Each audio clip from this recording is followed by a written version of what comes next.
Assalamualaikum warahmatullahi wabarakatuh. Hai anak-anak, apa kabar kalian? Ibu harap kalian dalam keadaan sehat walafiat. Jumpa lagi dengan Bu Titi dalam mata pelajaran prakarya. Silakan kalian simak video pembelajaran berikut ini. Jangan lupa like, comment, and subscribe. Terima kasih.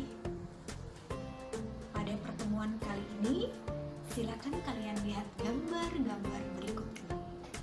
Ya, pasti kalian sudah kenal tentang jenis buah-buahan serta hasil pengolahan dari buah tersebut. Ya, betul sekali. Kita akan pelajari tentang bab 2, pengolahan bahan pangan buah segar menjadi makanan dan minuman. Baiklah anak-anak, pada materi bab 2 ini kita akan pelajari tentang yang pertama pengertian buah segar, yang kedua karakteristik dan kandungan atau manfaat buah segar, dan yang ketiga teknik pengolahan bahan pangan dan tahapan pengolahan buah segar menjadi makanan dan minuman. Baiklah anak-anak, mari kita bahas yang pertama, yaitu pengertian buah segar. Buah segar adalah bahan pangan yang tidak memerlukan pengolahan, sudah dapat dikonsumsi secara langsung. Yang kedua, karakteristik buah-buahan. Berdasarkan sifatnya, buah-buahan dikelompokkan menjadi beberapa golongan sebagai berikut. Yang pertama, berdasarkan musim buahnya. Buah musiman adalah buah yang hanya ada di waktu musim tertentu. Contohnya buah mangga, buah durian, buah duku, dan buah rambutan. Berikutnya, buah sepanjang tahun adalah jenis buah-buahan yang tersedia sepanjang tahun. Contohnya buah pepaya, buah pisang, dan buah jambu. Yang kedua, berdasarkan iklim tempat tumbuhnya. Pertama, buah tropis. Buah tropis adalah buah-buahan dari tanaman yang tumbuh di iklim panas dengan suhu sekitar 25 derajat Celcius atau lebih. Contohnya pepaya, pisang, mangga, nanas, dan durian. Yang kedua, buah subtropis adalah buah dari tanaman yang tumbuh di iklim sedang. Contohnya apel, jeruk, anggur, dan strawberry. Yang ketiga, berdasarkan proses pematangannya, yaitu buah klimaterik. Adalah buah yang setelah dipanen dapat menjadi matang hingga terjadi pembusukan. Proses pematangan buah dalam fase klimaterik ditandai dengan perubahan warna, tekstur, dan bau pada buah tersebut. Contohnya pisang, mangga, pepaya, dan apel. Berikutnya buah non-klimaterik, yaitu buah yang setelah dipanen tidak akan mengalami proses pematangan tetapi langsung ke arah pembusukan. Contohnya semangka, nanas, anggur, dan jambu. Berikutnya kita pelajari tentang kandungan dan manfaat buah-buahan. Telah diteliti oleh para ahli pendidikan bahwa setiap buah sangat bermanfaat bagi kesehatan tubuh kita. Yang pertama, kita pelajari tentang kandungan dan manfaat jambu biji. Jambu biji memiliki vitamin C 4 kali lebih banyak dibandingkan dengan buah jeruk. Vitamin C tersebut berfungsi untuk melancarkan kerja otak dan peredaran darah. Kemudian, jambu biji mengandung antioksidan yang dapat melawan radikal bebas dan penangkal kanker. Yang berikutnya dapat memperlancar proses pencernaan. Berikutnya yaitu buah alpukat. Alpukat memiliki banyak manfaat untuk kesehatan dan kecantikan juga loh. Yang pertama, kandungan lemak nabati yang tinggi dan tak jenuh bermanfaat untuk menurunkan kolesterol jahat sehingga berguna untuk mencegah stroke, penyakit jantung, darah tinggi, dan kanker. Alpukat juga mampu mengurangi nafsu makan. Dan berikutnya, kandungan vitamin A dan E pada buah alpukat sangat baik untuk kesehatan mata dan menghaluskan kulit, menghilangkan kerutan, dan membuat kulit tampak lebih muda. Berikutnya yaitu buah pepaya. Buah pepaya tumbuh sepanjang tahun dan kaya akan kandungan gizi yang sangat bermanfaat bagi tubuh. Manfaat yang pertama yaitu pepaya dapat melancarkan pencernaan. Kemudian, vitamin C yang tinggi dan A sangat baik untuk mencegah penyakit flu dan pilek. Dan yang berikutnya yaitu dapat meningkatkan sistem kekebalan tubuh. Karena memiliki kandungan antioksidan seperti korten, flavonoid, folat, dan asam pantotenat. Baiklah anak-anak, setelah kita pelajari tentang jenis dan karakteristik buah segar, serta kandungan dan manfaat buah segar, selanjutnya kita akan pelajari teknik pengolahan pangan dan tahapan pengolahan buah segar menjadi makanan dan minuman. Adapun teknik dasar pengolahan bahan pangan dibedakan menjadi dua, yaitu yang pertama teknik pengolahan makanan panas basah atau moist heat adalah mengolah bahan makanan dengan menggunakan bahan dasar cairan untuk mematangkannya. Berikut ini yang termasuk teknik pengolahan pangan panas basah. Yang pertama, teknik merebus atau boiling adalah mengolah bahan makanan dalam cairan yang sudah mendidih.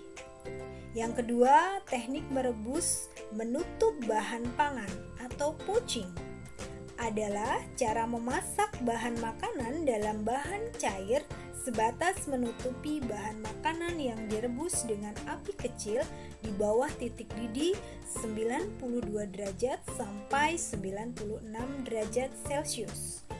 Yang ketiga, teknik merebus dengan sedikit cairan atau braising, yaitu teknik merebus bahan makanan dengan sedikit cairan, kira-kira setengah dari bahan yang akan direbus dalam panci tertutup dengan api dikecilkan secara perlahan-lahan. Yang keempat adalah teknik menyetup atau menggulai yang kita kenal dengan stewing. Adalah mengolah bahan makanan yang terlebih dahulu ditumis bumbunya dan direbus dengan cairan yang berbumbu dan cairan yang tidak terlalu banyak dengan api sedang. Yang kelima, teknik mengukus atau steaming. Teknik mengukus adalah memasak bahan makanan dengan uap air mendidih.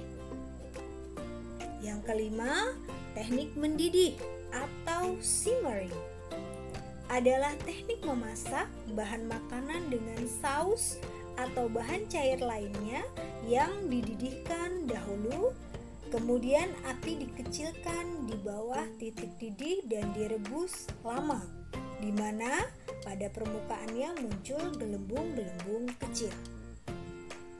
Dan yang terakhir adalah teknik mengetim.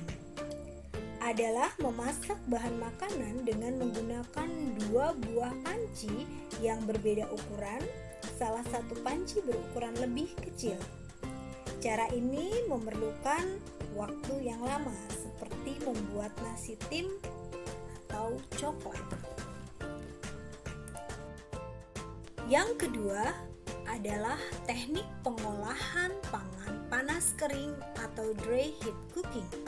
Adalah mengolah makanan tanpa bantuan bahan dasar cairan untuk mematangkannya. Berikut ini adalah teknik pengolahan pangan panas kering. Yang pertama, teknik menggoreng dengan minyak banyak atau deep frying. Adalah memasak bahan makanan dengan menggunakan minyak atau lemak yang banyak hingga bahan makanan benar-benar terendam sehingga memperoleh hasil yang kering atau crispy. Yang kedua, teknik menggoreng dengan minyak sedikit atau shallow frying. Adalah mengolah bahan makanan atau proses menggoreng yang dilakukan dengan cepat dalam minyak goreng yang sedikit. Yang ketiga yaitu teknik menumis atau sautéing. Adalah teknik memasak dengan menggunakan sedikit minyak olahan dan bahan yang telah dipotong kecil atau diiris tipis yang dikerjakan dalam waktu sebentar. Yang keempat, teknik memanggang atau baking. Teknik memanggang adalah pengolahan bahan makanan di dalam oven dengan panas dari segala arah tanpa menggunakan minyak atau air.